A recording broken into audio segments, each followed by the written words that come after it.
When we first met James Leininger, he was a normal 7-year-old with a unique passion. I can beat the Japanese easy as pie. An extreme fascination with World War II fighter planes, his parents say began as a toddler. And I said, oh, look, there's a bomb on the bottom. He said, that's not a bomb, that's a drop tank. Then came the violent drawings and night terrors. Bombing ships, you see men parachuting. Here's another one where planes are dropping bombs. Help me. He would just be crying. He'd say, airplane crash on fire, little man can't get out. He laid on his back and kicked up at the ceiling, and he goes, Mama, the little man's going like this. And he laid on his back and kicked his feet up. The little man's going, ooh, ooh, ooh, ooh, ooh, ooh, can't get out. And I said, well, who's the little man, baby? And he goes, me. I thought Bruce and I were just gonna faint. They questioned, what kind of plane? Corsair. Why did your airplane crash? My plane was shot down. Who shot your plane? He looked at me like I was a village idiot. He said, The Japanese. He said his name was James, But his name is James. whose plane took off from the USS Natoma Bay and was shot down over Chichijima.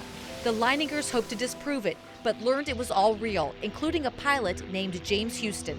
Leo Pyatt served with Huston. Yes, there was a Jim Huston, a rather large shell, just hit him in the engine, and it burst into flames and went down. James recognized other shipmates by name and told his mother about James Huston's most treasured possessions and his sisters, Annie and Ruth. It freaked me out. This looks like an amusement park ride, but to James, it's a World War II flight simulator. He has more than 50 specific memories.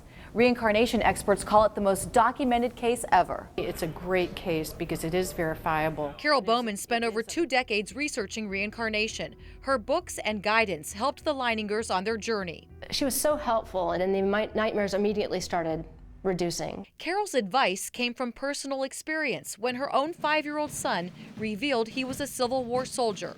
And he described how he went behind a cannon, and the next thing he knew, he was floating above the battlefield. Carol says reincarnation is a natural phenomena.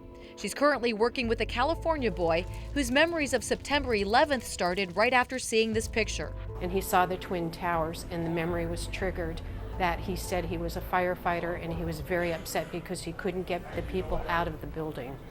She encourages parents to listen and comfort the child. They need to know that they are now safe, that whatever happened is over, and they are in a new life. Which is exactly what Bruce and Andrea did for James, even traveling to Chichijima for a memorial service at the site of James Huston's plane crash. And James just got so emotional and just lost it. But when it was over, it was cathartic. we're able to close the loop, especially for James. They published this book, Soul Survivor, to share their story. James is now 13, and the memories of James Huston's life are fading fast. But he says the bond they share is eternal.